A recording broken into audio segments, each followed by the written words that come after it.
நாற்கர சாலையும். 2 குட்டி ஆடுகள் எதிரெதிரே நின்று கொண்டு எம்பி எம்பி முட்டி கொள்ள ஆரம்பித்தன. அதை பார்த்த தங்கம்மாள், சி கழுதவுள, எதுக்கு இப்படி முட்டி மோதி சாவுறீங்க என்று திட்டிவிட்டு சண்டை போட்டு கொண்டு இருந்த குட்டிகளின் பக்கம் ஒரு கைப்பிடி மண்ணை அள்ளி விசிறினாள். சண்டையை நிறுத்திவிட்டு 2 குட்டிகளும் ஓடி வந்து அவளுடைய முகத்தை முகர்ந்து பார்க்கவும் நக்கவும் ஆரம்பித்தன. அதை பார்த்து ஆடும் மற்றொரு குட்டியும் ஓடி வந்து அவளை சுற்றி சுற்றி வந்து முகர்ந்து பார்க்கவும் கால்களில் நக்கவும் ஆரம்பித்தன. அவளால் களை வெட்ட முடியவில்லை. கையால் தள்ளிவிட்டும் நெட்டிவிட்டும் பார்த்தாள். அவளை விட்டு ஒன்றும் நகர்வது மாதிரி தெரியவில்லை. சி கழுதவுள, உங்க பௌச இப்பதான் ஒரே முட்டா காட்டுறீங்களா? போங்க, அப்படி போய் மேய்ங்க. வவுத்த நொப்பா அடிக்கிறத விட்டுட்டு எதுக்கு வந்து இப்படி ஆள வட்டம் அடிக்கிறீங்க என்று திட்டினாள். அவளுடைய பேச்சு ஆடுகளின் காதில் விழுந்த மாதிரி தெரியவில்லை. அவளையே சுற்றி சுற்றி வந்தன. உங்க கூட விளையாடிட்டு இருந்தா என்னோட வேலையை யாரு பாப்பா? ஊர்ல எந்த ஆம்பளை பொட்டச்சி இப்ப வேலைக்கு வரேங்கிறா? இப்பதான் குளம் வெட்டுறேன் ஏரி வெட்டுறேன்னு தலைக்கு 100 ரூபாய் தாரான். போய் தலையை காட்டிப்புட்டு 10-11 மணி மட்டும் குந்தி இருந்து புட்டு வீட்டுக்கு வந்துடுதுவோ. சும்மா குந்தி இருக்கவே பணம் தரப்ப எவ களை வெட்ட வருவா என்று அங்கலாய்த்தபடி மீண்டும் களை வெட்ட ஆரம்பித்தாள். ஆடுகள் அவளை முகர்ந்தபடி சுற்றி வந்தன. மொத்தமே ஒரு காணி வரகு நிலம்தான். 6-7 நாட்களாக அவள் ஒருத்தியாகவே களை வெட்டி கொண்டு இருந்தாள். ஆள் வரும் வரும் என்று 1 வாரம் 10 நாள் உட்கார்ந்து பார்த்தாள். ஒரு ஆள் கூட வரவில்லை. பக்கத்து வீட்டு பெண்களை கெஞ்சாத குறையாக கூப்பிட்டு பார்த்தாள். ஒருத்தியும் வரவில்லை. நிலம் பில்லேறி போகும் என்ற கவலையில் தினமும் தனியாகவே வந்து களை வெட்ட ஆரம்பித்தாள். இன்னும் 4 நாட்களுக்கு வெட்டினால் நிலம் சுத்தமாகிவிடும். இப்போது கூலி ஆள் வைத்து களை வெட்டாததே நல்லது என்று நினைத்தாள். கூலியும் மிச்சம், தானே களை வெட்டுவதால் நிலமும் சுத்தமாக இருந்தது. அரசாங்கம் கூலி ஆட்களுக்கு 100 ரூபாய் தந்து ஊரை கெடுத்து விட்டதாக நினைத்தாள். ஊரில் காட்டு வேலைக்கு ஆள் கிடைப்பதும் அரிதாகிவிட்டது. இதெல்லாம் இன்னும் எம்மாங்காலத்துக்கு ஓடும் என்று சொன்ன தங்கம்மாள் களை வெட்டியை வேகமாக போட்டு வெட்டினாள். கைக்கு எட்டிய தூரத்தில் இடது கை பக்கமாக ஒரு வரகு செடி லேசாக ஒடிந்திருந்தது.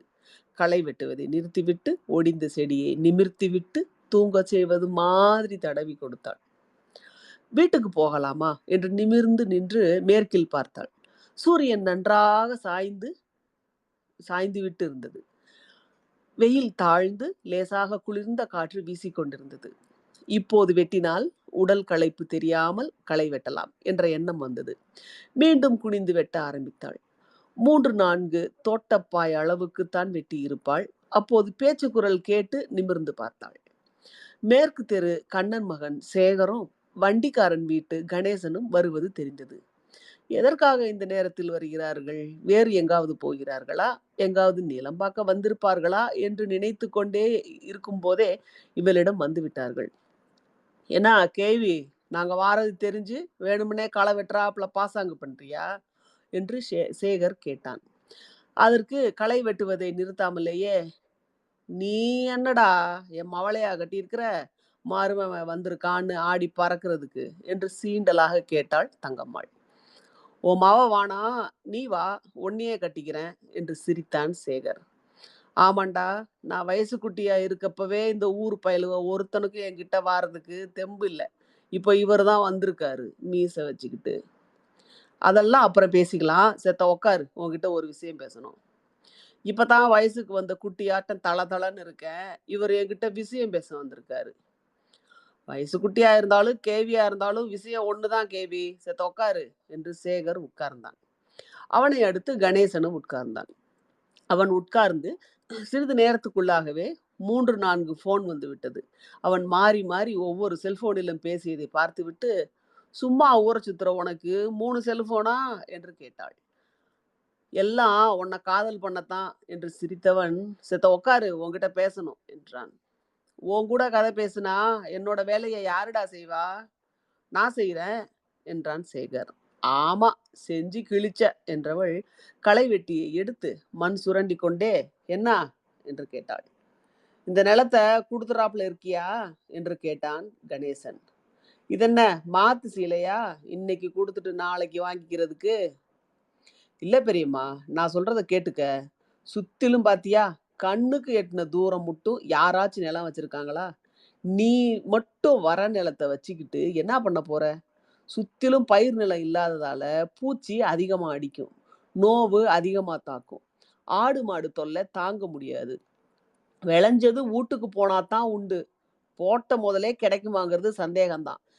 அப்புறம் ஒன்னிஷ்டம் என்று நிதானமாக சொன்னான். அவனுடைய பேச்சைக் கேட்ட தங்கம்மாள் கண் எட்டும் தூரம் வரை பார்த்தாள். ஒரு இடத்தில் கூட பயிர் இல்லை. கடலை, எள், சோளம், பயிர், மொச்சை என்று விளைந்த நிலங்கள் எல்லாம் புல் மண்டி போய் தரிசு மாதிரி கிடந்தன. பல இடங்களில் கம்பி வேலி போட்டு நிலத்துக்கு அடையாளம் விட்டிருந்தார்கள். 3, 4 மைல் தூரத்திற்கு யாருமே பயிரிடவில்லை. ஊர்க்காரர்களிடம் நிலமும் இல்லை.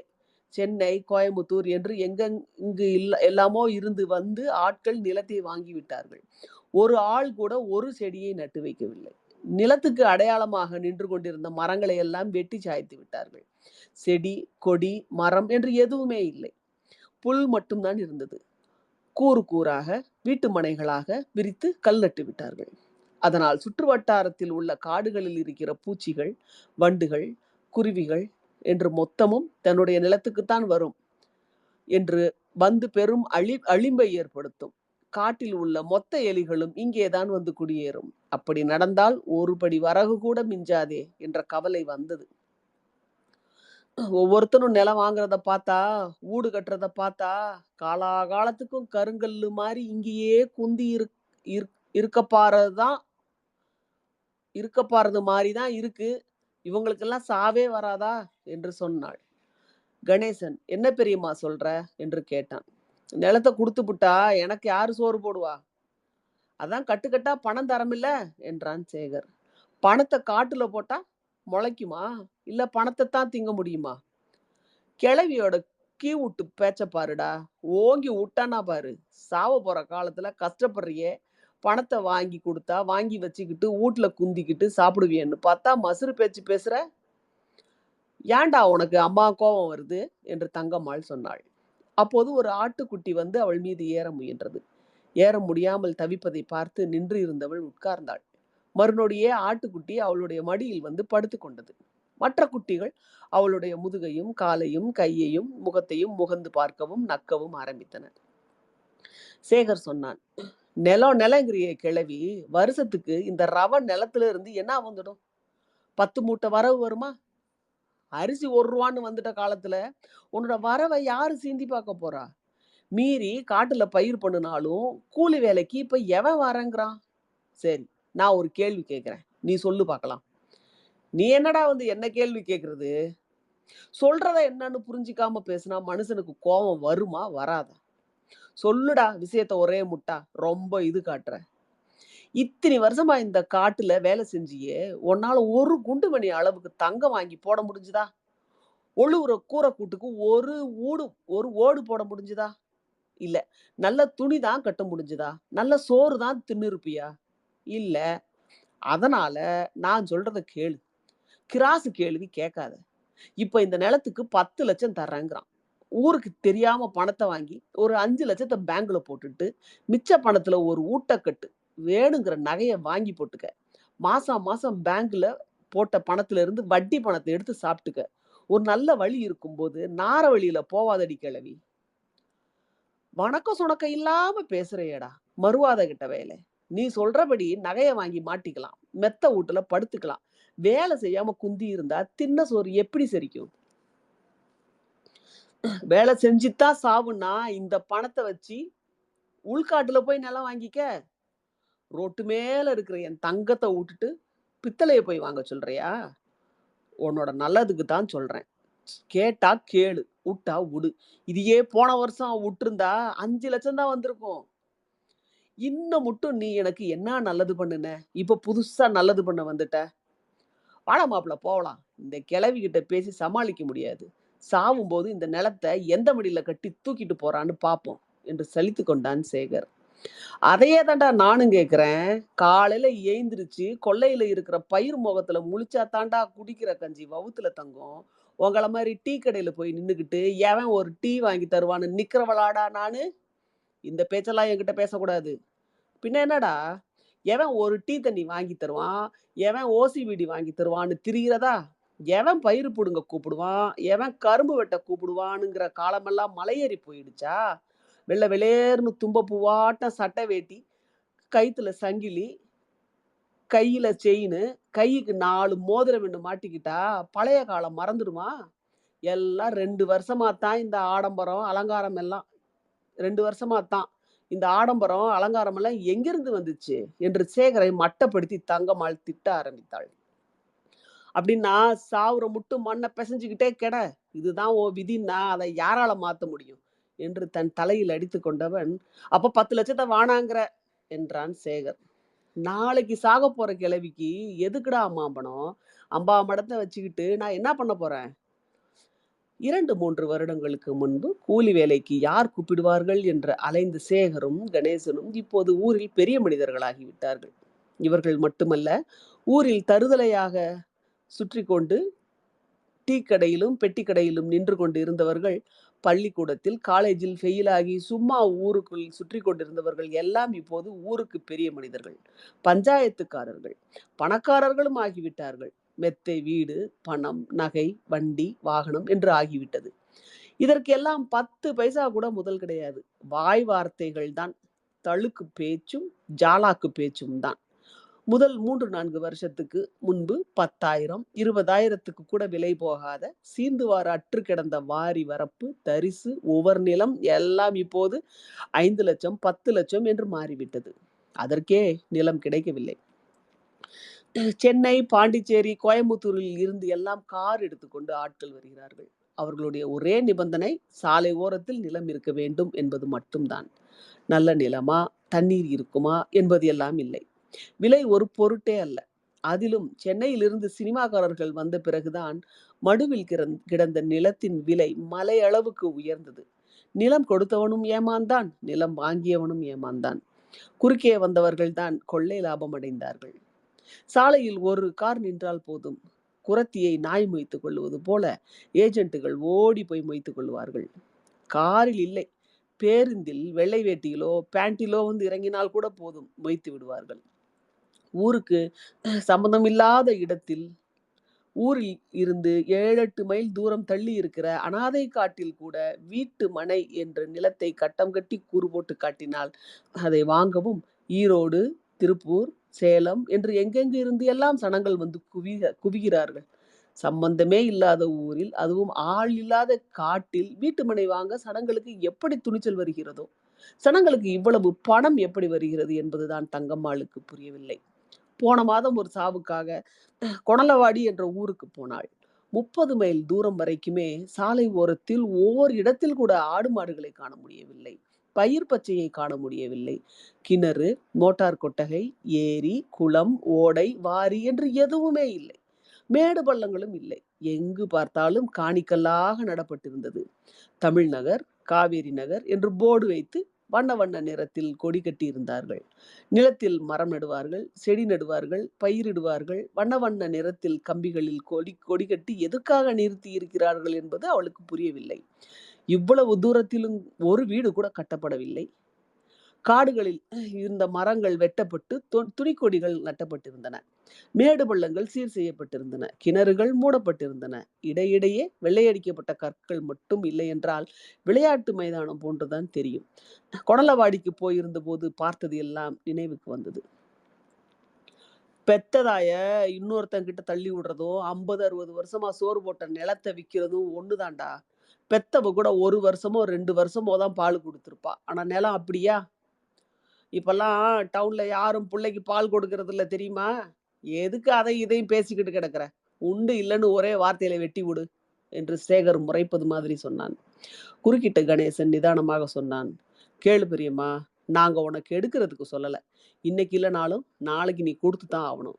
உன்ன மாதிரி வீம்பு பிடிச்சிக்கிட்டு நின்னவங்க எல்லாம் இப்ப நிலத்தை வாங்கிக்க சொல்லி கெஞ்சுறாங்க. 100 காணி, 200 காணின்னு பிளாட் போட்டு பின்னால நடுவுல ஓரத்துல காக்காணி, அரக்காணின்னு வச்சிருக்கிறவங்க, ஆடு மாடு அழிச்சாட்டிய தாங்க முடியாம தானாவே இப்ப எல்லாரும் நிலத்தை குடுத்துக்கிட்டு வராங்கன்றது உனக்கே தெரியும்.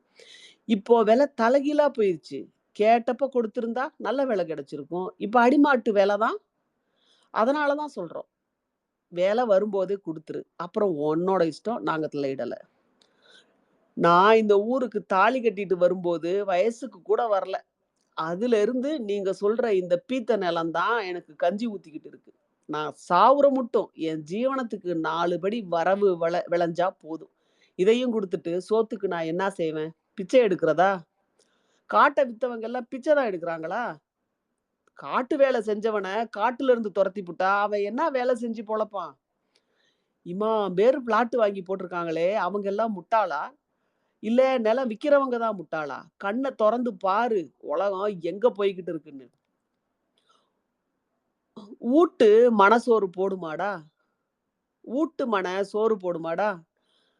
பெத்த தாய் கூட காய, பூவ தின்னா தான்டா பால் குடுப்பா. எதையாச்சும் தின்னா தான் வவுத்தோட நெருப்பு அடங்கும். ம். நல்லது சொன்னா உனக்கு புரியல என்று கசப்புடன் சொன்னான் கணேசன். உன்னோட பேச்சுப்படியே வரேன். காட்ட குடுத்துப்புட்டு நான் எங்க போய் குந்தி இருக்கிறது? இட்லி கடையிலயா? இப்பதான் அரசாங்கத்துல கல்லு வீடு கட்டி தர்றாங்கல்ல. அப்புறம் வூட்டுக்கு வூடு இலவச டிவி குடுத்துட்டாங்க. அத பார்த்துக்கிட்டு இரு என்று சிரித்தான் சேகர். ஆமாண்டா. நானு ரெக்கார்டு டான்ஸுக்காரி பாரு. டிவில ஆடுறத பார்த்துக்கிட்டு இருக்கிறதுக்கு. அத பார்த்தா வவுறு பசிக்காதா? டிவிய பார்த்துக்கிட்டே இருந்தா, டிவிக்காரன் சோறு போடுவானா? கொள்ளைங்கிறியே, கொள்ளையோட மதிப்பெல்லாம் போயிடுச்சு. இப்ப பணத்துக்கு தான் மதிப்பு. வூட்டுல டிவி பார்த்துக்கிட்டு குந்தி இருந்தா, இந்த ஆடுகள யாரு மேய்க்கிறது? வித்துட்டு போ. நீ பேசுறது நல்ல நியாயம் தான்டா. ஊர்ல 2 வருஷத்துக்கு முன்ன எத்தன மெத்த வீடு இருந்துச்சு? இப்போ எத்தன வீடு இருக்குது? விளையிற காட்ட வித்து தூங்குற வூட்ட கட்டுறவன் குடியானவனாடா? வண்ணத்துக்கு கிண்ணம் பேசுற கிழவிகிட்ட என்னா பேச முடியும்? எப்படித்தான் உன் புருஷன் உன்கிட்ட இருந்தானோ? காட்ட வித்து வூடு கட்டுறவன், வண்டி வாங்குறவன் எல்லாம் முட்டா பசங்க. நீ ஒருத்தி தான் உலகத்திலேயே அறிவாளி. இத்தினி வருஷத்துல இந்த கொல்ல முகத்துல முழிக்காம நான் ஒரு நாளாச்சு இருந்திருப்பனா? இத்தினி வருஷமா என்ன பெத்தவங்க எனக்கு சோறு போடல. என்ன கட்டிக்கிட்டு வந்தவன் சோறு போடல. நான் பெத்த புள்ளையும் சோறு போடல. தன்னோட வவுரே சதம்னு ஓடி போய் மண்ணாவும் ஆயிட்டா. சொந்த பந்தம்ன்னு ஒருத்தர் எனக்கு ஒரு நாளும் சோறு போட்டது கிடையாது. எனக்கு சோறு போடுற இந்த ரவ நிலத்த விக்கச் சொல்லி படபடையா அழுவ வருது. நான் கஞ்சி குடிச்சிட்டு உசுரோட இருக்கிறது ஊர்க்கார பயலுவலுக்கு புடிக்கலன்னு இப்பத்தான் தெரியுது. நீ செத்தா ஊர்க்காரன் தூக்கி போடாம வேற யார் உன்ன தூக்கி போட போறா? ஆமாண்டா, நான் செத்த பிறவு அதத்தான் பார்க்க போறேன். சாவத்தான் போறேங்கிற. ஒரு கையெழுத்த போட்டுட்டு சாவேன் என்று சிரித்தான் சேகர். ஒரு இடத்த புடிச்சு குடுத்தா உங்களுக்கு எம்மாண்டா கிடைக்கும்? கேட்கறதுக்கு முடிவ சொல்ல முடியல. இப்பதான் நோனி கேள்வி கேட்கிற. நிலத்த வித்துப்புடுன்னு இதோட 100, 200 வாட்டி வந்து சொல்றியே, இந்த நிலத்த நானாடா உண்டமிச்சேன்? பொறந்தப்ப மடியில கட்டிக்கிட்டு வந்தனா? இத விக்க எனக்கு என்ன உரிமை இருக்கு? கடவுள் படைச்சான். அதுல உசுரோட இருக்கிற மட்டும் அதையும் இதையும் போட்டு விளைய வச்சு தின்னுட்டு சாவ வேண்டியது தானே! வருஷத்துக்கு 10 மூட்டை வரவோ, சோளமோ விளையாதா? அது இந்த ஒருத்திக்கு போதாதா? வீம்பு புடிச்ச கிழவிடா இவ. செத்தாலும் சாவுவா. ஆனா நல்ல பேச்ச கேட்க மாட்டா. இவளோட இந்த புத்தியால தான் இவ பெத்த மவ இவள வுட்டுட்டு ஓடி போயிட்டா. நல்ல புத்தி இருந்தா எதுக்கு சாவுற வயசுல தனிப்பொணமா கிடக்குறா? சாதி சனம்ன்னு யாரையாச்சும் கிட்ட அண்ட வுட்டுருக்காளா? நடக்க முடியல, பேச முடியல. ஆனா வீம்பு மட்டும் குறையல. தனி ஆளா வந்து இந்த அனாதை காட்டுல களை வெட்டுறா பாரு. இப்பயே இப்படி இருந்தா, வயசு காலத்துல எப்படி இருந்திருப்பா? மாமனாரு, மாமியாருக்கு சோறு போட்டுருப்பாங்கிறியா? பச்ச தண்ணி கூட குடுத்துருக்க மாட்டா. இவ செத்தா எடுத்து போட கூட ஆள் இல்லாம தான் கிடப்பா. நாம ஏறி வைந்து போய் கேட்கிறதால தான் இம்புட்டு பேசுறா. வாடா மாப்ள போகலாம் என்று எழுந்தான் சேகர். அவன் பேசிய அதே வீராப்பிலேயே தங்கம்மாளும் கத்தினாள். போடா! இவன் வந்து தூக்கி போடலன்னு தான் என் பொணம் காத்துக்கிட்டு கிடக்குதாட்டம் இருக்கு. உன்ன நம்பியாடா நான் பொறந்தேன்? என்று சொல்லிவிட்டு களை வெட்டியை கையில் எடுத்தாள். வயசு ஆகியும் உன்னோட வீம்பு போவல பாத்தியா? இப்போது இல்லை. இப்போதுதான் என்று இல்லை. எப்போதுமே அவள் வீம்புக்காரிதான். அவளுடைய புருஷன் சாகும்போது அவளுக்கு 21 வயசுதான். அதனால் அவள் கூட பிறந்தவர்கள் வந்து, "இந்த வயசுலயே நீ தாலிய அறுத்துட்ட. இனிமே நீ இங்க தனியா இருக்க வேணாம். கைப்புள்ளையோட இருந்தா ஊர் உலகம் ஒண்ணு சொல்லும். அவப்பேர் ஆயிடும். வா ஊரோட போய் சேரலாம்" என்றார்கள். கட்டாயப்படுத்தி கூப்பிட்டார்கள். என் புருஷன் இருந்த வீட்ல தான் நான் இருப்பேன். கூட பிறந்த தோஷத்துக்காக நீ கூப்பிடுற. ஆனா, உங்க பொண்டாட்டியோ என் கூட பொறக்கலையே! நாளைக்கு ஒரு நாள் சண்டை வந்தா, புடிச்சா இரு, இல்லன்னா உன் பாட்டைய பார்த்துக்கிட்டு போய்க்கிட்டே இரும்பா. எனக்கு எதுக்கு வீண் சொல்லு? குடிச்சனா, குடிக்கலையோ குடிச்சனோ, குடிக்கலையோ, என்னோட தாவுலயே இருந்துட்டு போறேன். நான் சாவுற அன்னைக்கு இதே மாரி 4 பேரு வந்து ஒரு துணிய எடுத்து என் மேல போட்டுட்டு போங்க. இதுதான் நான் சொல்றது. இதுக்கு மேல என்ன கூப்பிடாதீங்க. 4 அடி தூரம் தள்ளி இருந்தா தான் தாயும் புள்ளையா இருந்தாலும் மறுவாத என்று சொல்லிவிட்டாள். அதே வீம்போடு தான் இன்று வரை இருக்கிறாள். அவளுடைய மகள் வயசுக்கு வந்த 3வது வருஷமே கூத்தாடி ஒருவனுடன் ஓடிப் போய் விட்டாள். முதல் பிரசவத்தில் அவள் இறந்து விட்டாள். மகளுடைய சாவுக்கு கூட அவள் போகவில்லை. உனக்கு நிலம் இருக்குன்னு சொல்லி நீ வாங்குற அனாதை பணத்த நிறுத்தி புடுவேன் என்று சேகர் சொன்னான். சும்மா இருடா சேகரே! நான் சொல்றத கேளு பெரியம்மா. நீ நிலத்த குடுத்தா, கவர்மெண்ட் எல்லாத்துக்கும் இப்போ மெத்த வீடு கட்டித் தர போகுது. அதுல உனக்கு ஒரு வீடு போடச் சொல்றேன். அதுக்கு செலவுக்கு பைசா நீ தர வேணாம். உனக்கு நான் சகாயம் பண்ணித் தரேன். என்ன சொல்ற? ஒருத்த சகாயமும் எனக்கு வேணாம் என்று முகத்தில் அடிப்பது மாதிரி தங்கம்மாள் சொன்னாள். சீ வாடா! இவகிட்ட போய் பேசிக்கிட்டு. நம்ம வடக்கு தெரு ராமசாமிய பார்த்தாலும் காரியத்த முடிக்கலாம் என்று சேகர் சொன்னதும் கணேசன் எழுந்தான். அவர்கள் இருவரும் மேற்கு நோக்கி நடக்க ஆரம்பித்தனர். பெரியம்மா யோசனை பண்ணி வையி, நாளைக்கு வாரோம் என்று சொல்லிக்கிட்டே போனான் கணேசன். வேலையை கெடுத்து விட்டார்களே என்று திட்டிக்கொண்டே குனிந்து களை வெட்ட ஆரம்பித்தாள். சிறிது நேரம் வெட்டியிருப்பாள். ஆடும் குட்டிகளும் கத்த ஆரம்பித்தன. தண்ணீர் தாகமாக இருக்கும் என்று சந்தேகப்பட்டு தூக்குபோடியில் வைத்திருந்த தண்ணீரை எடுத்து மூடியில் கொஞ்சம் கொஞ்சமாக ஊற்றி ஒவ்வொரு குட்டியாக குடிக்க வைத்தாள். அவசரப்பட்ட ஆடு போனியில் முகத்தை நுழைத்து தண்ணீரை குடிக்க முயன்று இருந்த தண்ணீரையும் கீழே தட்டிவிட்டது. ஓங்கி ஆட்டை ஒரு அடி அடித்தாள். ஆட்டை கெட்ட வார்த்தையில் திட்டினாள். பிறகு ஊர்க்காரர்களையும் நிலம் வாங்கி போட்டிருப்பவர்களையும் திட்டினாள். முன்பு மெயின் ரோட்டில் இருந்து இவளுடைய நிலத்துக்கு இறங்கி வருகிற இடத்தில் செட்டிக்குளம் என்று ஒரு சிறிய குளம் இருந்தது. குழந்தை இல்லை என்று குப்புசாமி செட்டி என்பவர் வெட்டிய குளம் அது. குளத்தோடு 4 சுமைதாங்கி கல்லும் வைத்திருந்தார். குளத்தை சுற்றி ஆலமரங்கள் இருந்தன. வழியே போகிறவர்கள் வருகிறவர்கள் ஆலமர நிழலில் உட்காராமல் போக மாட்டார்கள். தெற்கில் உள்ள காட்டுக்காரர்கள் எல்லாம் அந்த குளத்தில்தான் தண்ணீர் எடுத்து கொண்டு போவார்கள். அதை விட்டால் 2-3 மைலுக்கு தண்ணீர் கிடையாது. போன மழைக்கு கூட அந்த குளத்தில் தண்ணீர் இருந்தது. சனங்கள் மட்டுமல்ல, ஆடு மாடுகளும் அதில்தான் தண்ணீர் குடித்தன. ஆனால் இப்போது குளம் இல்லை. நிலம் வாங்கி வீட்டு மனை போட்டவர்கள் ரோட்டில் இருந்து நிலத்திற்கு ரோடு போடுகிறேன் என்று குளத்தை நிரவி விட்டார்கள். மரங்களையும் வெட்டி விட்டார்கள். சுமைதாங்கி கல்லையும் அகற்றி விட்டார்கள். 6-7 மாதமாக தெற்கு காட்டுக்காரர்கள் எல்லாம் குடிப்பதற்கு வீட்டில் இருந்துதான் தண்ணீர் கொண்டு போகிறார்கள். செட்டிக்குளம் மட்டுமல்ல, ரோட்டு ஓரமாக ஓடிக்கொண்டிருந்த வாரியும் இப்போது இல்லை. வாரியில் நின்று கொண்டு இருந்த பனைமரங்கள் ஒரே நாளிலேயே காணாமல் போய்விட்டன. செட்டிக்குளத்திற்கு கிழக்கு பக்கமாக ஆலமரத்திற்கு அருகில் பெரிய புற்று இருந்தது. அதில் சனங்கள் ஒவ்வொரு வருஷமும் மூட்டை மூட்டையாக ஈசல் பிடிப்பார்கள். புற்று போன மாயம் தெரியவில்லை. 100 வருஷங்களாக எள், கடலை, கொத்துமல்லி, வரகு, சோளம், துவரை என்று விளைந்த நிலங்கள் என்பதற்கு எந்த அடையாளமும் இன்றி இப்போது மைதானம் மாதிரி கிடந்தது. அவள் கண்ணில் பட்ட நிலப்பரப்பு தார் ரோடு மாதிரி இருந்தது. செட்டிக்குளம் இருந்த திசையில் பார்த்த தங்கம்மாள் சலிப்புடன் மீண்டும் களை வெட்ட ஆரம்பித்தாள்.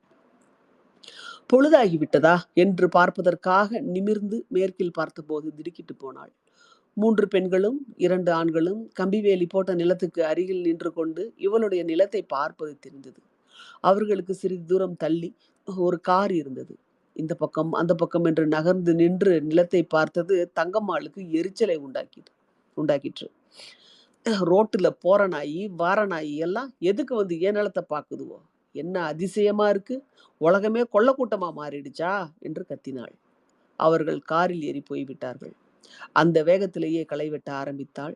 அவளுடைய மனம் களை வெட்டுவதில் நாட்டமில்லாமல் அலைந்தது. 1 வருஷமாக உள்ளூர்கார பையன்கள் மாறி மாறி வந்து நிலத்தை கேட்டு பார்த்து விட்டார்கள்.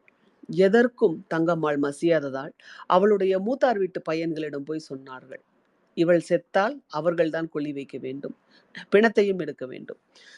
பையனுடைய தொல்லை தாங்க முடியாமல் இவரிடம் வந்து, "சின்னம்மா நிலத்த குடுத்துரு. வயசான காலத்துல எதுக்கு காட்டுக்கு அலைஞ்சுகிட்டு இருக்க?" என்று கேட்டார்கள். "நான் சாவுற மட்டும் இருக்கட்டும். அதுக்கு பின்னால உங்க இஷ்டம் போல செஞ்சுக்கங்க" என்று சொன்னாள். மறுவார்த்தை பேசாமல் போய்விட்டார்கள். நிலத்தை கொடுக்கக் கூடாது என்பதில் உறுதியாக இருந்தாள். நிலத்தை குடு குடு என்ற ஆளாளுக்கு சொல்ல சொல்ல அவளுடைய உறுதி கூடிக்கொண்டே இருந்தது. மொத்த உறுதியும் சிறிது நேரத்திற்கு முன்பு தகர்ந்து போனது. முதன் முதலாக தன்னுடைய நிலம் பறிபோய் விடுமோ என்ற கவலை அவளுக்கு வந்தது. யார் யாரோ அவளுடைய நிலத்தை வந்து பார்க்கிறார்கள். யார் யாரோ அவளுடைய நிலத்திற்கு விலை வைக்கிறார்கள். ஒரு நிலையில் நிலமே இவளுடையது இல்லை என்றும், இவளுடைய கையெழுத்தை போட்டு நிலத்துக்கும் இவளுக்கும் சம்பந்தம் இல்லை என்றும் துரத்தினால் கூட ஆச்சரியப்பட முடியாது போல் இருக்கிறது என்று நினைத்ததுமே அவளுக்கு தலை சுற்றுவது மாதிரி இருந்தது. புருஷன் இறந்தபோது கூட அவளுடைய மனம் இவ்வளவு கலங்கியது இல்லை. தன்னுடைய நிலத்திற்கு பக்கத்தில் கம்பிவேலி போட்டிருந்ததை பார்த்ததும் தங்கம்மாளுக்கு சொல்ல முடியாத கோபம் உண்டானது. எரிச்சலில் ஆடு மாடு மேய்கிறதுக்கு கூட வய இல்லாம எதுக்கு கம்பி வேலி போட்டிருக்கானுவ? ரொம்ப தான் தர்ம காரியம் பண்ணியிருக்கானுவ. ஆடு மாடு மேஞ்சா தர வீணா போயிடுமோன்னு கம்பி வேலி போட்டிருக்கானுவோ. இப்படிப்பட்ட நாய்வோ தான் கோவில் கட்டுது. கடல, சோளம், எள்ளு, வரவுன்னு விளைஞ்ச காடு தான் இப்ப சுடுகாடு மாதிரி கிடக்கு. பச்சைய கண்ணால பார்க்கணும்னா ஆடு மாடு கூட 3 மைல் 4 மைல் போகணும் போல இருக்கு என்று கசந்து போய் சொன்னாள். ஆடும் குட்டிகளும் கத்த ஆரம்பித்தன. தங்கமாலை வந்து முட்டின. அதோடு முன்னால் ஓடி ஓடி திரும்பி வந்தன. எதையும் பார்க்காமல் பித்து பிடித்தவள் மாதிரி உட்கார்ந்திருந்தாள். சேகர் சொன்னதுதான் நிஜமாக போகிறதோ என்று சந்தேகம் வந்தது. அவளுடைய நிலத்திற்கு அருகில் பயிர் நிலம் என்று ஒரு வேட்டி அளவுக்கு கூட இல்லை. குறைந்தது 2, 3 மைல்களுக்கு வீட்டு மனைகளாக கூறு போட்டு கல் நடப்பட்டு கிடந்தது. காட்டில் உள்ள மொத்த பூச்சிகளும் வண்டுகளும் எலிகளும் இந்த சிறு துண்டு நிலத்துக்கு வந்து உட்கார்ந்து விட்டால் ஒரு படி வரகு கூட மிஞ்சாதே என்ற பயம் விஷம் மாதிரி உடலெங்கும் பரவியது. 4 ரோடுன்னு என்னைக்கு திருச்சிக்கும் மெட்ராஸுக்கும் போட ஆரம்பிச்சானுவளோ அன்னைக்கே என் வீட்டுல எமன் வந்து உக்காந்துட்டான்னு தெரியாம போச்சே என்றாள். ஒரு குட்டி வந்து அவளுடைய முகத்தை முகர்ந்து விட்டு கத்தியது. ஆடுகளின் தொந்தரவு கூடவே வேறு வழியின்றி களை வெட்டியை எடுத்து துடைத்தாள். தூக்குப்போனியை கையில் எடுத்தாள். மேற்கில் பார்த்தாள். பொழுது மறைந்து விட்டிருந்தது. வீட்டுக்கு போக அவளுக்கு துளி கூட விருப்பம் இல்லை. ராத்திரியே வந்து நிலத்தை யாராவது தூக்கி கொண்டு போய் விடுவார்கள் என்பது மாதிரி கவலைப்பட்டாள். அரை மனதுடன் நடக்க ஆரம்பித்தாள். ஆடும் குட்டிகளும் அவளுக்கு முன்னால் ஓடிக்கொண்டிருந்தன. தங்கம்மாள் ரோட்டுக்கு வந்ததுமே திரும்பி பார்த்தாள். அவளுடைய நிலத்தை இருள் மறைத்திருந்தது. ரோட்டை பார்த்தாள். சாணி போட்டு மெழுகியது மாதிரி வளவளவென்று இருந்தது. 2 பக்கமும் இருந்த புளிய மரங்களை எல்லாம் வெட்டிவிட்டு ரோட்டுக்கு நடுவில் பூச்செடிகள் நட்டிருந்தார்கள். பூச்செடி நிழல்ல யாரு போய் குந்துவாங்க என்று சொன்னாள். 4 ரோடு போடுவதற்கு முன்பு காட்டிலிருந்து வீட்டுக்கு போகும்போது சாலையின் இரு பக்கங்களிலும் இருந்த புளிய மரங்களுக்கு கீழே பார்த்து கொண்டே போனால் ஒரு குழம்புக்கு புளி கிடைத்துவிடும். மரத்தை ஒட்டி இருந்த அடப்பை பார்த்தால் அன்று இரவு அடுப்பெரிக்க குச்சிகள் கிடைத்துவிடும். இப்போது காசு போட்டு புளி வாங்க வேண்டியிருக்கிறது. குச்சிக்காக ஒரு நாள் ஒதுக்க வேண்டியிருக்கிறது. மரங்கள் மட்டுமல்ல, சருகுகள் கூட இப்போது இல்லை. ராட்சசத்தனமான சத்தத்துடனும் வெளிச்சத்துடனும் காற்று வேகத்தில் வடக்கிலும் தெற்கிலும் கார், பஸ், லாரி என்று ஓடிக்கொண்டிருந்தன. காரணமின்றி வீட்டுக்கு போய் சேருவோமோ என்ற கவலை அவளுக்கு வந்தது. அவளுக்கு முன்னால் இருட்டில் ஆடும் குட்டிகளும் உற்சாகமாக முன்னே முன்னே வென்று நடந்து கொண்டிருந்தன. அவ்வளவுதான் மக்களே. வாசிப்பு நிறைந்தது. மக்களே, யாராவது பேசுறதுக்கு வரீங்களா? இந்த கதை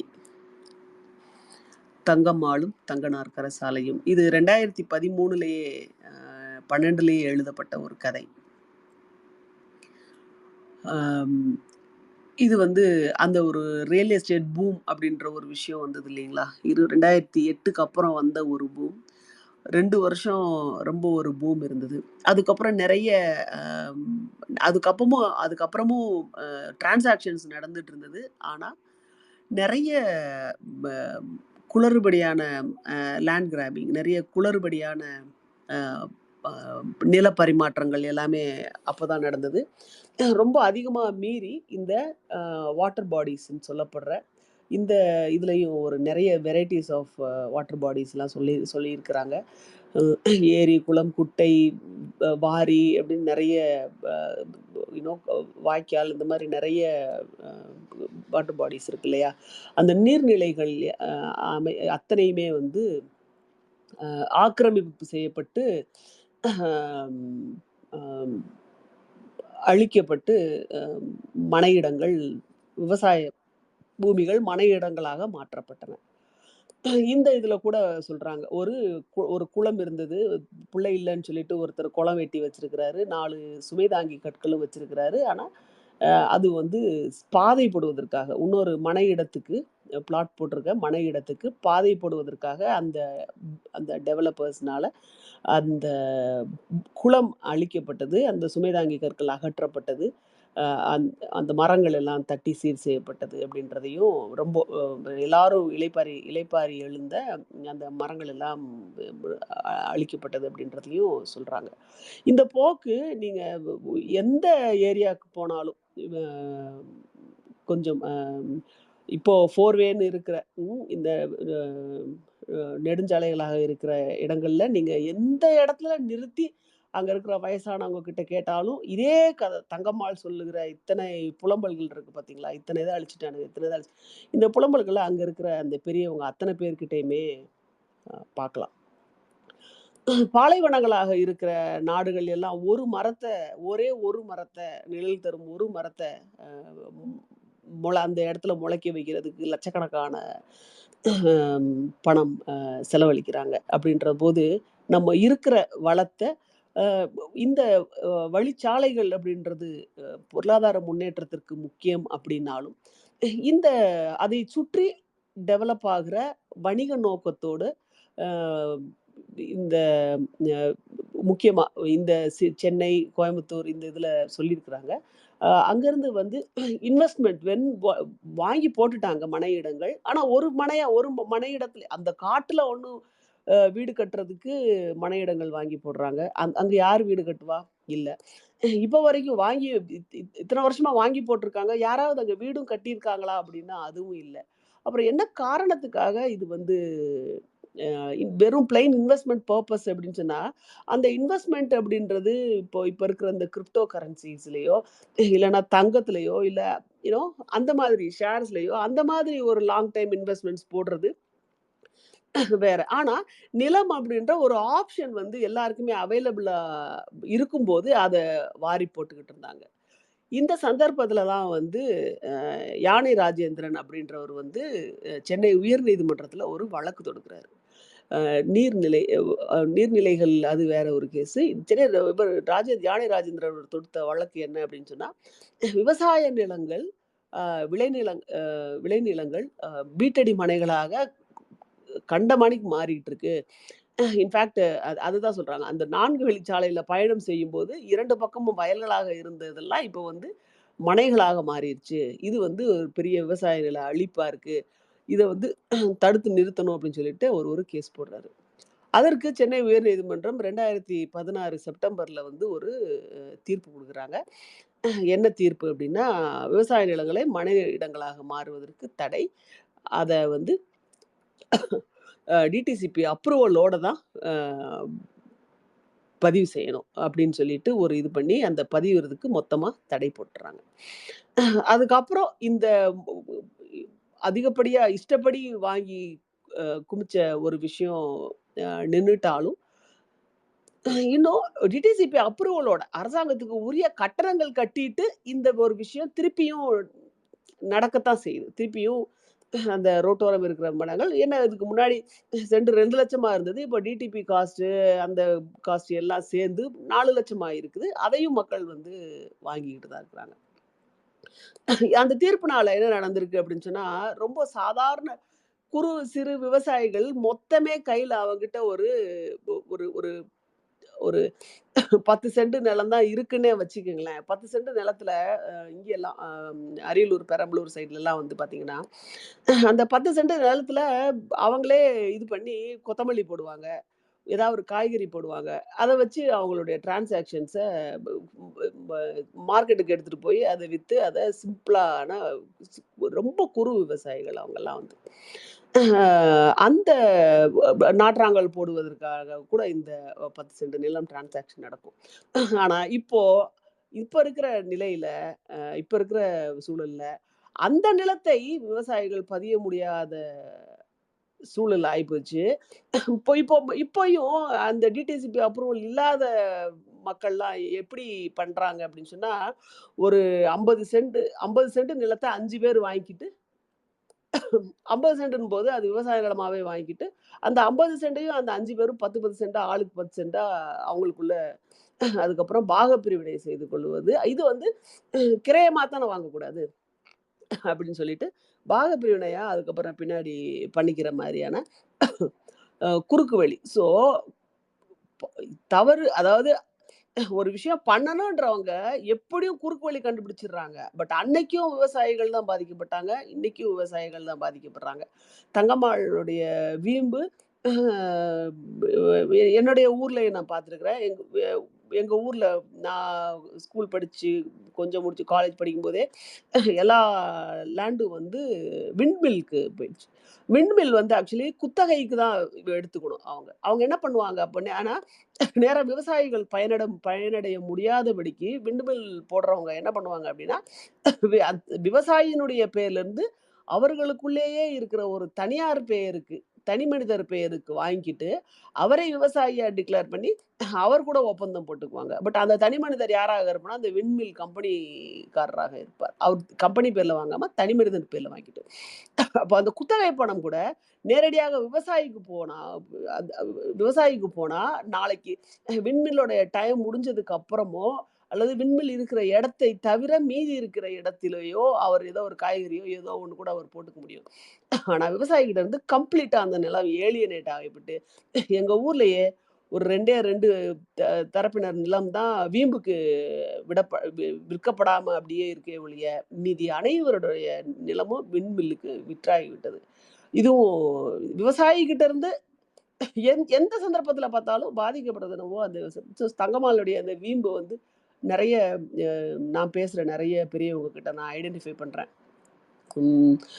சேகர் அண்ட் அந்த கணேசன் அவங்களுடைய பேச்சு, யாரெல்லாம் வந்து விவசாயியா இருந்து நிலத்த வித்துட்டாங்களோ, இப்ப அவங்களுக்கு பண்றதுக்கு ஒண்ணும் இல்லையா? அவங்கலாம் வெள்ள சட்டை, வெள்ள வேட்டி போட்டுட்டு அவங்களும் ஒரு புரோக்கராகவே ஊருக்குள்ள வந்து 4 விவசாயி இருக்கிறாங்க. ஆனா புரோக்கர் 100 பேர் இருக்காங்க இப்போ.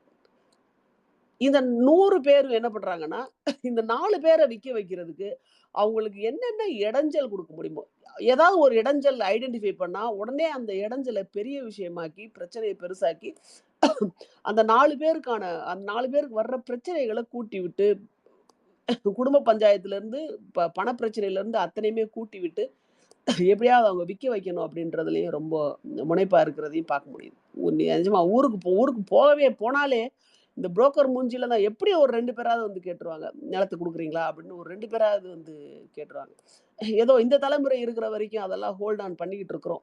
பட் அதுக்கு அடுத்த தலைமுறை எல்லாம் என்ன ஆகும் அப்படின்றதெல்லாம் தெரியல. நட்டத்துக்கே போனாலும் ஆள் வச்சாவது விவசாயம் போயிட்டுருக்கும். பட் ஆப்சென்டி லேண்ட்லார்டிசம்ன்றது இன்னும் ஒரு விஷயம் இல்லையா பேசப்போறது. ஏன்னா, என்னுடைய பொழப்பு வந்து வேற ஒரு மீன்ஸ்ல போய்க்கிட்டு இருக்கு அப்படின்போது, அந்த விவசாயத்துக்கு நான் எந்த அளவுக்கு நான் ஜஸ்டிஸ் பண்ண முடியும்? முழு முழு மனதோட பார்க்கும்போது, இன்னும் அந்த நிலம் எந்த அளவுக்கு பயன்படும்? ஆனா, இப்போ விவசாயம் பண்றவங்களுக்கு தான் விப்பேன் அப்படின்ற கண்டிஷன்லாம் வைக்க முடியுமா? அப்படி வச்சா அது சரியான ஒரு விஷயமா இருக்குமா? இன்னும் அந்த மாதிரி நெறைய கேள்விகள். இந்த இந்த டாபிக்கே வந்து ரொம்ப பெரிய டாபிக். ரொம்ப ரொம்ப ரொம்ப பேச வேண்டிய ஒரு டாபிக் ஆக்சுவலி.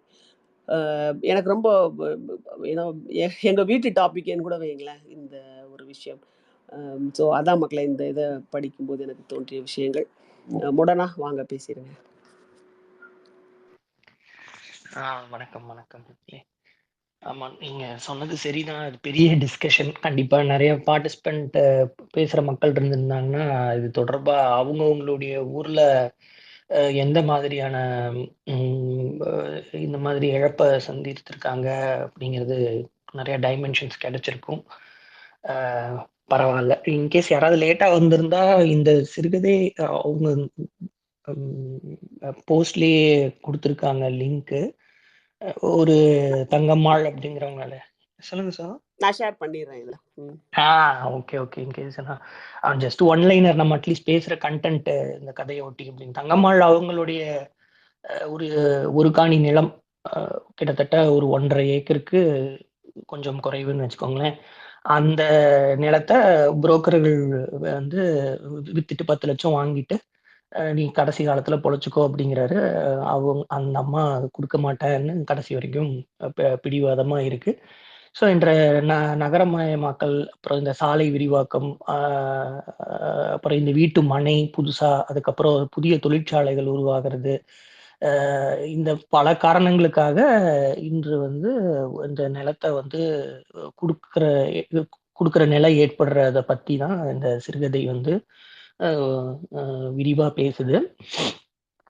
இதுல பார்க்கும்போது ரொம்ப இது ஒரு 15 இயர்ஸா 15 வருடங்களா இந்த இந்த கருத்தியல் வந்து நம்ம திரும்ப திரும்ப பேசிக்கிட்டே இருக்கோம். பல சமூக ஆர்வலர்கள் வந்து இது தொடர்பா பல்வேறு இடங்கள்ல வழக்கு தொடர்ந்துகிட்டு இருக்காங்க. அத பத்தின ஒரு ஒரு சின்ன செய்தியாவது ஒரு ஒரு நாளிதழ்ல இல்லாத நாட்களே கிடையாது. ஒரு ஒரு காடு அழிப்பு சம்பந்தப்பட்டதாகவோ, இல்ல சாலை விரிவாக்கத்துக்காக ஒருத்தங்களை இடமாற்றம் செய்யப்பட்டதாகவோ, இல்ல விவசாய நிலங்களை வந்து குடுக்க மாட்டோம்னு போராட்டம் பண்றதுக்காகவோ, அது இல்லாத இந்த பிரச்சனை வந்து எல்லா நாட்களும் இருக்கு. அத பத்தி பேசப்பட்டே வருது. எனக்கு இந்த கதை திருச்சி ஒட்டி நடக்குது. நெடுஞ்சாலை விரிவாக்கத்துக்காக சொல்லி இமயம் பாயிண்ட் பண்ணியிருக்காரு. அதுவும் கரெக்ட் தான். அந்த இது மாநில நெடுஞ்சாலையா இருந்தது தேசிய நெடுஞ்சாலை விரிவாக்கத்துக்காக ஏற்பட்ட மாற்றம்னு நினைக்கிறேன். இப்போ இந்த பெரம்பலூர், அரியலூர் அந்த சாலையும் தஞ்சாவூர் அதையும் இப்போ விரிவாக்கம் பண்றதுக்காக நிறைய மரங்கள் வெட்டப்பட்ட வழக்கும் இப்போ நிலுவையில் இருக்கு இல்லையா? எனக்கு இது கோவைக்கு ரொம்ப தொடர்பா பார்க்க இந்த கதையை வாசிக்கும் பொழுது எல்லாருக்கும் அவங்கவுங்க ஊர் வரும்பொழுது எனக்கு இந்த கோவை மேட்டுப்பாளைய சாலை அந்த புளிய மரங்களுடைய பற்றிய டிஸ்கிரிப்ஷன் கூட இதுல வரும். 2 பக்கம் புளிய மரம் நிழல் இருக்கும். புளியங்காய் ரோட்ல விழுந்து வண்டி பஸ் எல்லாம் ஏறி அதெல்லாம் எதிரும். அவர் சொன்னது போல 10 எட்டு நடந்து போனா ஒரு ஒரு வாரத்துக்கு தேவையான வீட்டிற்கு தேவையான புளி எடுத்துடலாம் அப்படிங்கிற அளவு இருக்கும். நல்லா நினைவு இருக்கு. அங்க புளி கலெக்ட் பண்றதுக்காகவே அங்க போயிட்டு அந்த இதுல ஃபுல்லா நெடுக நடந்து ரோட்ல இருக்க இதெல்லாம் எடுத்துட்டு போவோம். நிழலா போவோம். ஒரு 2 பக்கம் மரநெல் கொடை மாதிரி 2 பக்கம் கவர் பண்ணியிருக்கோங்க. கோயம்புத்தூர் காந்திபுரத்துல இருந்து மேட்டுப்பாளையம் போற வரைக்கும் அவ்வளவு இதா இருந்தது. 2011 12 10 11 இதுல அந்த இதுக்காக வந்து 900 சில்லற மரங்கள் கிட்ட வெட்டப்பட்டுச்சு. அது போகவும் கோவை சுற்றி மற்ற அவினாசி, பொள்ளாச்சி சாலை, இந்த பக்கம் பாலக்காடு போற சாலை எல்லா பக்கம் விரிவாக்கத்துக்கு கிட்டத்தட்ட 1500 2000 மரங்களுக்கு மேல அது வெட்டப்பட்டுச்சு. அது உயர்நீதிமன்றம் அதை அழித்தது வந்து 10 மடங்கு நீங்க ஈடு செய்யணும். அந்த வெட்டப்பட்ட மரத்துக்கு 10 மடங்கு ஈடான மர கன்றுகளை மரத்தை வெட்டிட்டு மரக்கன்றுகளை நட்டணும் அப்படின்னு சொல்லிட்டு அங்கயே எனக்கு ஒரு ஒரு ஒரு கேள்வி அப்போதே இருக்கு. என்னன்னா, இப்போ ஒரு நிலம் நம்ம வச்சிருக்கோம், இல்ல ஒரு வீடு வச்சிருக்கோம்னா, அந்த வீட்டையும், நிலத்தையும் வாங்குறவங்க காசு பணத்த பதிவு பண்ணிட்டு, அதுக்கப்புறம் தானே நம்ம நிலம், வீட்ட 2யுமே வந்து விக்கிறோம். ஸோ நம்மளுடைய உடைமை ஏதாவது ஒண்ணு இன்னொருத்தருக்கு குடுக்கணும்னா, அதுக்கு உண்டான ஈட வந்து அந்த சமயத்திலேயே வாங்கிரும். இல்லன்னா முன்னாடியே வாங்கிரும். அப்போ மரம் வந்து இந்த மண்ணுக்கு சொந்தம் தானே. அப்போ அதுக்கு நீங்க ஈடு கட்டிட்டுல்ல அந்த வேலைய தொடங்கணும். அதுவே எனக்கு அந்த அந்த ப்ராசஸே சில சமயம் புரிஞ்சுக்க முடியல. அப்போ 20,000 மரங்கள் நட்ட பின்பு மரக்கன்றுகள் நட்ட பின்பு இந்த அ 1000 மரங்களோ, 1500 மரங்களோ வெட்டப்பட்டிருக்கணும் இல்லையா? அதுதான் சரியா இருக்கும். அதுதான் சரியா இருக்குன்னு சொல்ல முடியாது. இந்த ப்ராசஸ்ல இவுங்க போட்டிருக்கிற இந்த சட்டத்துக்குள்ளயாவது அது சரியா இருக்கும். வெளிநாடுகள்ல மரத்த வேரோடு எடுத்து அத வேறு இடத்துல அப்படியே இல்ல அந்த சாலை பணிகள்லாம் செய்து முடித்ததுக்கு அப்புறம் அதே இடங்கள்ல மறுபடியும் நடுறதுக்கு உண்டான தொழில்நுட்பம் வளர்ந்து செய்யறதுக்கான முயற்சிகள் பண்ணிட்டு இருக்கு. இது ஒரு குளோபல் ப்ராப்ளம் தான். வெவ்வேறு இன்னைக்கு சயின்ஸ் அண்ட் டெக்னிக்கல் அட்வான்ஸ்மெண்ட்ல இதை நோக்குன இன்வெஸ்ட்மெண்ட்டும் இதை நோக்குன ஆர்என்டி ஒர்க்கும் நிறைய செய்யப்படணும். அதை போக அதை இம்ப்ளிமெண்ட் பண்றக்கூடிய சாத்தியக்கூறுகள் வந்து இந்த அரசாங்கமும் சட்டமும் அதுக்கு வளைந்து கொடுக்கணும், இல்லை அதுக்கு காது கொடுக்கணும், அது இசைந்து கொடுக்கணுங்கிறது தான் இங்க விஷயமே. ஸோ அந்த கேள்வியை முதல்ல எழுது. ஸோ முதல்ல ஈடு செய்யணும். அதுக்கப்புறம் அந்த மரம் வந்து மண்ணுக்கு சொந்தமானது. அதுக்கப்புறம் தான் அது எடுக்க முடியும். வாடகையே கூடலாம் இப்போ நம்ம ரெண்ட் பே பண்ணிட்டு தான் அந்த மந்த்துக்கே குடியிருக்கிறோம். அந்த மாதிரி ஆயிடுச்சு. முதல்லாம் எல்லாம் இருந்துட்டு அதுக்கப்புறம் அந்த மாசத்துக்கு உண்டான வாடகையை அடுத்தது கொடுப்போம். அதுவே ப்ராசஸ் மாறும்போது இதுக்கு மட்டும் எப்படி செஞ்சுக்கிட்டு இருக்காங்கிற ஒரு ஒரு இது இருக்கு. அந்த கேஸ்ல கூட 2015-16ல நீலாம்பூர் எல்என்டி அதுக்கு பக்கத்துல ஒரு 2000 மரத்தை மட்டும் நட்டிட்டு கணக்கு காமிச்சு முடிச்சாங்க. அப்புறம் பியூஷ் மணிஷ் அவரு உங்களுக்கு தெரியும் நினைக்கிறேன், நிறைய இது தொடர்பா வழக்கு போட்டவர். அப்புறம் அதனுடைய உண்மை அறியும் தகவல் சட்டத்தின் கீழே அதெல்லாம் வாங்கினதுக்கு அப்புறம் இப்ப மறுபடியும் வேற இடத்துல அது நட்டுனதுக்கு அப்புறம் தான் பணி தொடரணும்னு சொல்லி ஒரு சின்ன ஒரு ஹோல்டு ஒன்று போயிட்டு இருக்கு. அது எந்த அளவுக்கு பராமரிக்கப்படுது அப்படிங்கிறது இன்னும் 2வது கேள்வி இருக்கு. 2000 மரக்கன்றுகள்னா வெறும் நட்டு போட்டோ எடுத்து அதோட டாக்குமெண்டடா முடிஞ்சா அது மரமாகிற வரைக்கும் செடியாகி மரமாகிற வரைக்கும் யார் பொறுப்பேற்றுக்கிறதுங்கிறது ஒரு எண்ணற்ற கேள்விகள் இந்த சிஸ்டத்துக்குள்ளேயே வந்து எழுது. அதையும் நம்ம பார்க்க வேண்டியதா இருக்கு. ஒண்ணு. 2வது வந்து இந்த கதையில் வர்ற செய்தி போலவே சென்னையிலிருந்து கோவையிலிருந்து வேற வேற ஊர்ல எல்லாம் இருந்து இங்க வந்து இடத்த வந்து கார்ல வந்து வாங்கி வாங்கி போறாங்க அப்படின்னு. இது வாங்கிட்டு என்ன பண்றாங்க, எது பண்றாங்க, எதுக்கு வாங்குறாங்கங்கிற அந்த தங்கம்மாளுக்கு என்னையா பண்ணுவாங்க அப்படின்னு ஒரு கேள்வி இருக்கு.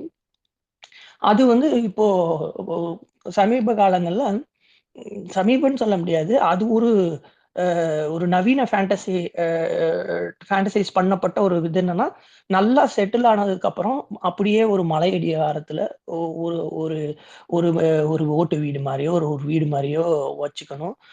தன்னை சுத்தி ஒரு அழகான ஒரு தோட்டம் ஒண்ணு போட்டுக்கணும். முன்னாடி 4 மரம் இருக்கணும். எனக்கு எனக்கு பிரியமான வளர்ப்பு பிராணிய நான் அங்க வளர்த்துக்கிட்டு, நான் அப்படியே லாஸ்ட் இதுல ஒரு ஃபார்ம் ஹவுஸ் மாதிரி நான் செட்டில் ஆகணும்.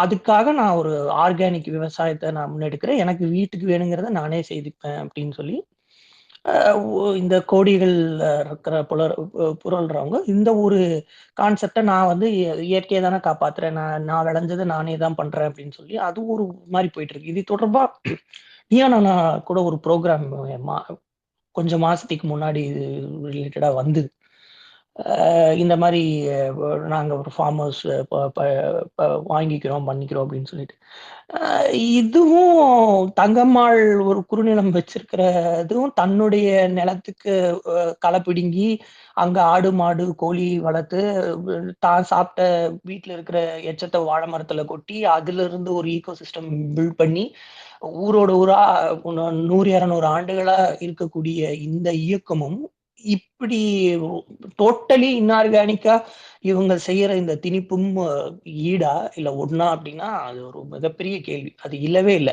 இவங்க அது பார்க்கும் பொழுதே அது வேறொருத்தர்கிட்ட இருந்து பறிக்கப்பட்ட இல்ல அவங்களுக்கு ஒரு ஏஸ்தட்டிக்கா இருக்கணும்ங்கிறதுக்காக அமைக்கப்பட்ட ஒரு இது. அது ஒரு இயற்கைக்கு மாற்றானதுதான். அதை செய்யறதான் இவங்க முற்பட்டிருப்பாங்க. இப்போ அது எப்படி புரிஞ்சுக்கிறது அப்படின்னா, ஒரு இடத்துல மேடா காமிக்கணும்னா பள்ளம் தோண்டாம முடியாது இந்த உலகத்துல இல்லையா? ஒரு இடத்துல மேடுன்னா அது இன்னொரு இடத்துல இருந்து குழி நோண்டி தான் அது மேடா இருக்கும். இங்க சுரண்டப்படுவது வந்து இயற்கை வந்து அது வந்து ஒரு ஒரு ஒரு ஒரு பரவலா செய்யும். அது it's has its own like ஒரு பெரிய நிலப்பரப்புல இருந்து கொஞ்சம் கொஞ்சமா காற்றால் அடிக்கப்பட்ட ஒரு மண்ணு வந்து ஒரு மலை மேடா குவிய வாய்ப்பு உண்டு. அது ஒரு பெரிய நிலப்பரப்புல இருந்து கொஞ்சம் கொஞ்சம் மண்ணா இருந்து ஒரு மலை மேடா குவிய வாய்ப்பு உண்டு. ஆனா நம்ம கையில இருக்கிற இன்றைய அறிவியலும் இன்றைய சிந்தனையும் ஒரே ஒரு பொக்லின் வச்சு நீங்க ஒரு பயங்கரமான ஒரு மாபெரும் குழியை தோண்டி இன்னொரு இடத்துல நீங்க மேட்டை உருவாக்கிடலாம். அது மாதிரியான சுரண்டல் தான் இதெல்லாம். இது வந்து ஒரு இடத்துல பெரிய பெரிய அடுக்குமாடி கட்டடங்கள், பெரிய மனைகள், பெரிய விரிவாக்கம் நடக்கிறதெல்லாம் எங்கிருந்து அந்த குழி தோண்டப்பட்டது, யாரிடமிருந்து அது பறிக்கப்பட்டதுன்னா அந்த ஊர்க்காரங்கள்ல, அந்த சொந்தக்காரங்கள இங்க இருக்கிற இடத்துல இருந்து தான் அது பெரிய பள்ளம் தோண்டி தான் அது செய்யப்படுது.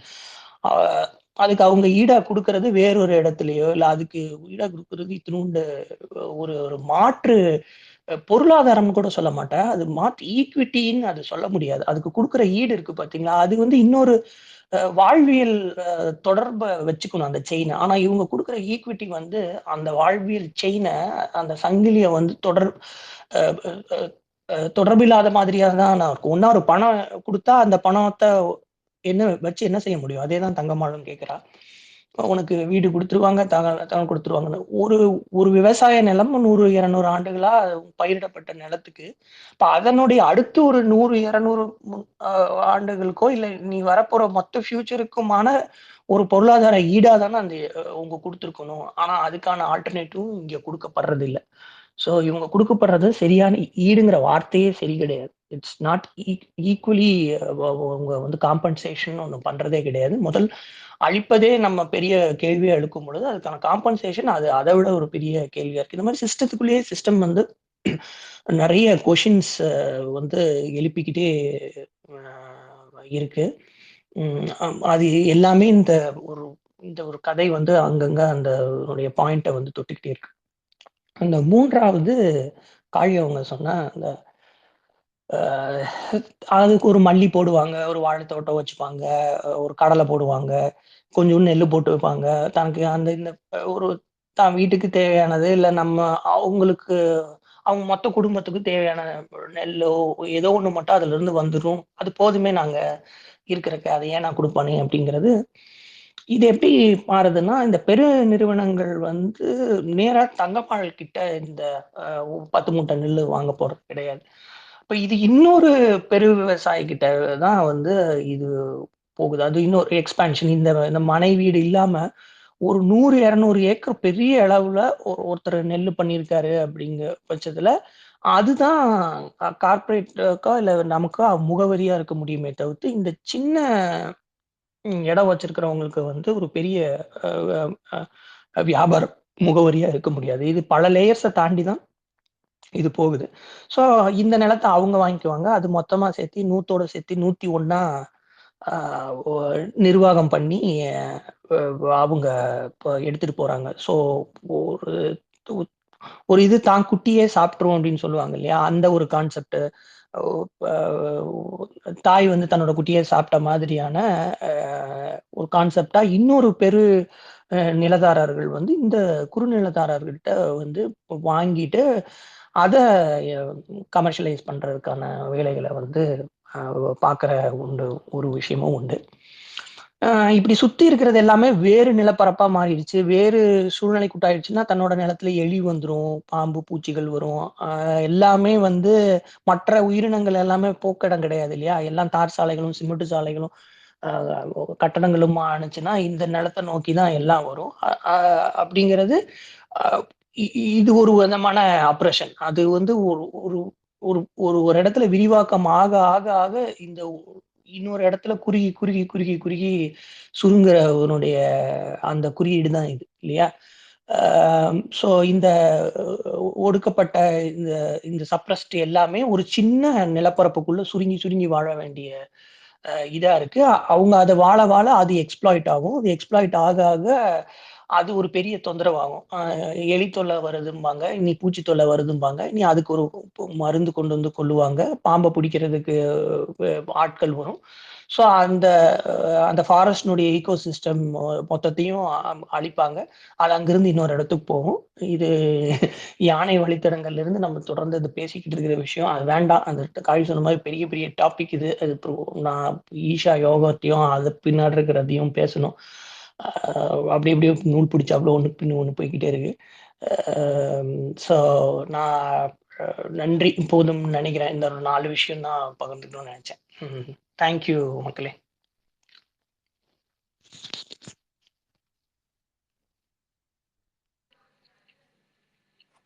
உடனா சொல்லுங்க, சொல்லுங்க. தேங்க்யூ. அது வந்து சூப்பர். நிறைய நீங்க சொன்ன அந்த அந்த வழி கோயம்புத்தூர்ல நீங்க சொன்ன அந்த வழித்தடங்கள், அதோடைய டிரான்ஸ்ஃபர்மேஷன்ஸ்லாம் எனக்கு அப்படியே ஞாபகம் இருக்கு. இதே இத அப்படியே மதுரை, தேனி பக்கம் அப்படியே இதே விஷயங்கள் டிரான்ஸ்ஃபர்மேஷன்ஸ் அப்படியே ஞாபகம் இருக்கு எனக்கு. ம். நெறைய இடங்கள். இன்ஃபாக்ட் சென்னை அண்ணா நகர் கூட எப்படி இருந்ததுன்னு ஞாபகம் இருக்கு. ஆம், சப்பர்பன்ஸ் அந்த urban R outer outer city main city ஆகுற வேகம் எப்படி பயமுறுத்துதோ அது மாதிரி இந்த விளைநிலங்கள் எந்த அளவுக்கு ஆக்சுவலி இந்த அம்மா சொல்றாங்க பாத்தீங்களா, வாங்கி போட்டு ஒண்ணுமே நீ பண்ணல. அது ஒரு ஆடு கூட அந்த அந்த இடத்துல முளைக்கிற களைய ஒரு ஆடு கூட மேய்க்க முடியாத அளவுக்கு நீ வந்து வேலி போட்டு வச்சிருக்கிற அப்படின்றதுல இருந்து அத்தனையுமே அவங்க சொல்ற ஒவ்வொரு விஷயமும் ரொம்ப ரொம்ப நியாயம் தான் இல்லையா? அந்த இடத்துல உயிர்ப்போடு இருக்கிற நிலத்த வாங்கி என்னமோ அதுக்கு உயிர் கொடுக்க போற மாதிரியும், அதுக்கு ஒரு வாழ்க்கை குடுக்குற மாரி ஒரு பேட்ரன் மனநிலையில அப்படியே அ அந்த இடத்த வாங்கி அப்படியே அத ஒரு வேலி போட்டு வைக்கிறது எல்லாம் வந்து அ ரொம்ப ஒரு இதான ஒரு விஷயம் தான். இப்பயும் அதனுடைய முறை அண்ட் நேக்கு தான் மாறி இருக்கே ஒழிய, அ விஷயங்கள் எல்லாமே அப்படியே தான் இருக்கு. ஆனா இன்னொரு விஷயம் இந்த நீர்நிலைகள ஆக்கிரமிக்க கூடாது அப்படின்றத கொஞ்சம் சீரியஸா இம்ப்ளிமெண்ட் பண்ணிக்கிட்டு இருக்காங்க. ஏற்கனவே ஆக்கிரமிச்ச நீர்நிலைகள மீட்கிறது அப்படின்றது கனவுலயே சாத்தியம் இல்லன்னு நெனைக்கிறேன். சென்னை கொளத்தூர்ல இருந்த அந்த மெயினான அந்த குளம் எவ்வளோ பெரிய குளமா இருந்தது அப்படின்றத 2000வது வருஷத்து சேட்டலைட் இமேஜ், 2010வது வருஷத்து சேட்டலைட் இமேஜ், அப்புறம் தற்போதைய சேட்டலைட் இமேஜ். இத வந்து 2020க்கான சேட்டலைட் இமேஜ். இத வந்து குடுத்துருந்தாங்க. இதுல ட்விட்டர்லயும் உலவினது. அதெல்லாம் பார்க்கும்போது ரொம்ப வயித்தெரிச்சலா இருந்தது. அதை மீட்பது அப்படின்றது சாத்தியமே இல்லாத ஒரு விஷயம். இங்க வெளியில அப்படின்போது இப்ப விவசாயிகள்ட்ட இருந்து கை மாறிட்டதுக்கு அப்புறம் அதையும் மீட்க போறதுன்றது பெரிய இதுவான விஷயம் கிடையாது. பட் எப்போ இதுக்கெல்லாம் ஒரு பெரிய விவசாய நிலம் என்னைக்கு வந்து போற்றி பயங்கரமா பாதுகாக்கப்பட்டு, புனிதமாக்கப்பட்டு அத வந்து கன்வர்ஷனே பெரிய பிரச்சனையாக்கப்படும் அப்படின்னு சொன்னா, தேவைப்படும் அளவுக்கு கூட இல்லாத அளவுக்கு பிரச்சனை எப்போ ஆக்கப்படும் அப்படின்னு சொன்னா, அம்பானியும், அதானியும் விவசாயத்துல இறங்குன உடனே. அ அதுதான் நான் நினைக்கிறேன். அ கர்நாடகால வந்து ஒரு நிலத்த வாங்கணும். விவசாய நிலத்த வாங்கணும் அப்படின்னு சொன்னா, விவசாயி அப்படிங்கிற ஒரு அடையாளம் இருக்கணும். விவசாயிக்கு ஒரு கார்டு இருக்கு. அந்த கார்டு அவங்க வச்சிருக்கணும். விவசாயி அப்படின்னு அவங்க எஸ்டாப்ளிஷ் ஆயிருக்கணும். அப்பதான் விவசாயி தான் ஒரு விவசாய நிலத்த வாங்க முடியும். இந்த மாதிரியான ஒரு கட்டுப்பாடாவது அ அ இதர மாநிலங்கள்ல மகாராஷ்டிராலயும் அந்த மாதிரி தான். இந்த மாதிரியான டிரான்சாக்ஷன்ஸ் நம்மளும் அதை நோக்கி தான் போவோம்னு நினைக்கிறேன். ஏன்னா அவங்க எல்லாம் மகாராஷ்டிரா இன்னைக்கு தமிழகம் எந்த நிலைமையில இருக்கோ, அந்த நிலைமையில மகாராஷ்டிரா ஒரு 30 வருஷத்துக்கு முன்னாடி இருந்தது. கர்நாடகா பெங்களூர் அண்ட் அதனுடைய சுத்தி இருக்கிற காலகட்டங்கள் ஒரு 10 வருஷத்துக்கு முன்னாடி இருந்தது. நம்மளும் அதை நோக்கி ரொம்ப வேகமா போய்க்கிட்டு இருக்கோம். அந்த மாதிரியான ரெஸ்ட்ரிக்ஷன்ஸ் போடுறது அப்படின்றது இங்கேயும் ரொம்ப அத்தியாவசியமான ஒரு விஷயமாக இருக்கும். குறு விவசாயியா கூட இருக்கட்டும். பட் அவருக்கு ஒரு விவசாய நிலத்தை வாங்க முடியணும். இப்போ எங்க போன தலைமுறை டைரக்ட்டா விவசாயம் பண்ணாங்க. முழு நேர விவசாயிகளாக இருந்தாங்க. நாங்க இப்போ வந்து ஆப்சென்டி விவசாயிகளாக இருக்கோம். ஆள் வச்சு விவசாயம் பண்ணிட்டு இருக்கிறோம். அ இப்போ வந்து இப்போ சப்போஸ் எங்களால இவ்வளவுதான் இதுக்கு மேல முடியாது. அடுத்த தலைமுறை இல்ல சின்சியரா அத பண்றவங்க யாராவது பண்ணட்டும். நான் விளைக்கிறேன். என்னால பராமரிக்க முடியாது அப்படின்னு நினைச்சாங்கன்னா, அவங்க விக்கிறதுக்கு சரியான ஒரு ஒரு விவசாயிக்கு போனா அது சரியா இருக்கும். அத அத அத மனையாக மாறுவதில எனக்கு விருப்பம் இல்லாத பட்சத்தில, ஒரு விவசாயிக்கு குடுக்க தானே எனக்கு மனசு இருக்கும். ஸோ அந்த ஒரு இதுக்காக சொல்றேன். அந்த அதையும் நோக்கிய கொஞ்சம் முன்னெடுப்புகள் ரொம்பவே அவசியமானதுன்னு நெனைக்கிறேன். இந்த டாபிக் இன்னும் நெறைய மக்கள் இருந்திருந்தா நல்லா இருந்திருக்கும். எல்லாம் இதா பேசியிருந்திருப்பாங்க அடிச்சு. சரி பரவால்ல. இன்னொரு நாள் பார்க்கலாம். ரைட். சரி, யாராவது ரெக்கார்டிங் கேட்பாங்கதான்னு சொல்லி தான் நானும் சரின்ட்டு எல்லா பாயிண்ட்டையும் சொல்லிட்டேன். டிஸ்கஸ் பண்றதுக்கு. Thank you madam. நம்மோட நான் இவரோட சாகித்ய அகாடமி வின் பண்ண செல்லாத பணம் இருக்கு இல்லையா, அத அத அத வாசிக்கணுமா? அது அது ஒரு நாவல், அது ஒரு 200 பக்கம் நாவல். அத வாசிச்சிருவோமா அப்படின்ற ஒரு இது எனக்கு தெரியல. அது இது ஆக்சுவலி ஒரு அபியூசிவ் மேரேஜ் தான். அதை படிச்சுட்டு இப்போ நான் அழுகாதவங்க இல்லைன்ற மாதிரி ஃபீட்பேக் வருது எனக்கு. ஒரு அபியூசிவ் மேரேஜ், அதோடைய எண்டும் ரொம்ப எதிர்பார்க்காத ஒரு கசப்பான ஒரு எண்டு தான். ஆனா ஏன் அதுக்கு அதுக்கு சாகித்ய அகாடமி கிடைச்சது? என்ன அந்த நாவல் தூண்டும் என்ன அலைகள் என்ன அப்படின்ற ஒரு விஷயத்தையும் நான் யோசிக்க விரும்புறேன். டைம் கிடைச்சா அத படிக்க, நானும் நாளைக்கு அதை படிக்க போறேன். படிச்சுட்டு நாம வாசிக்கணுமா வேணாமான்றதை டிசைட் பண்ணலாம். கண்டிப்பா கண்டிப்பா. பெத்தவன் ஒரு நாவல் நம்ம படிச்சிட்டோம். படிச்சிட்டீங்க. Right right right. குறுநாவல் படிச்சிட்டோம். அதுதான் முதல் அறிமுகம். இமயம் அவர்களுடைய சிறுகதைகள்ல முதல் அறிமுகம் அதுதான். ஆமா ஆமா. ஒரு 3 மாசம் நான் வரல போல, மிஸ் பண்ணிட்டு இருக்கேன். ஆமா, வீக்கெண்ட் படிச்சோம். அது ஆக்சுவலா ஒரு வீக்கெண்டு லாங் ரீடிங் போச்சு. நல்லா இருந்தது. கண்டிப்பா வாசிக்கிறேன். கண்டிப்பா வாசிங்க, பார்த்துக்கலாம். சரி, ஓகே மக்களே. நம்ம செஷன் எண்ட் பண்ணிக்கலாமா?